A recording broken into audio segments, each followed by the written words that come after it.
when we talk about divorce in this miserable way, like, oh, I'm so sorry, we're missing the bigger picture. And people are missing the bigger picture, which is the message that I want to give, which is that it's a positive step.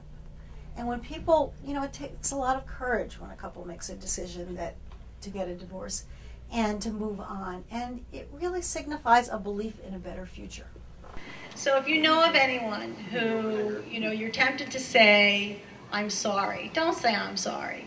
Just tell them, I know someone who's been through it and ended up really happy. But that really is the message that I want to give people. I had thought that divorce was going to be the end of the world and my children were going to be destroyed.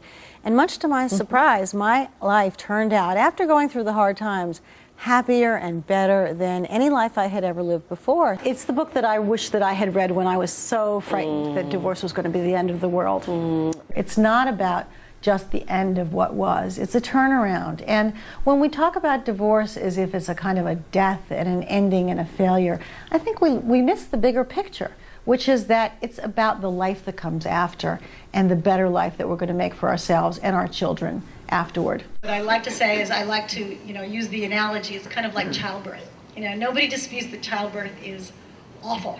It's painful, it's difficult, nobody likes it, but look what you get at the other end. You get this glorious new life. And in this case, the new life was my own. How did you do it? Well, it didn't always feel so easy. In the beginning, I was afraid of so many things, and I had financial fears. I was worried. I hadn't worked at a job for over 10 years since my first child was born. You were a homemaker. I had helped my husband in his business, and little by little, I put a new life together, and I started writing local business stories for the local newspapers, and then became an editor, and then a radio commentator, and went on to write this book and start my own company.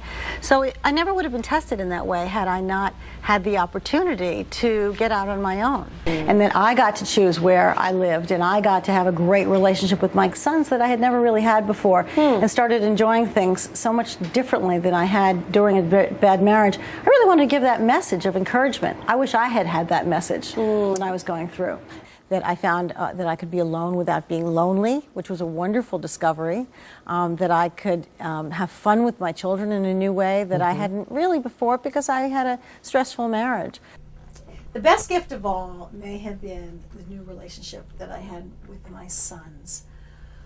I was the one who would pack the backpacks and make the lunches and schedule the appointments and do all that, while their dad was the one who had fun with them. When we went on family vacations, he was the one who took them into the swimming pool or did the fun stuff with them, and I was back in the room, fixing things up. And they said, Mom, come play with us. Play miniature golf with us. And I said, I don't know how to play miniature golf. I think I played once when I was a child. You don't need me there. They said, no, 4 makes a good, tournament. Come play with us, please. It was just a wonderful, wonderful experience. And we went on to have fun times like that.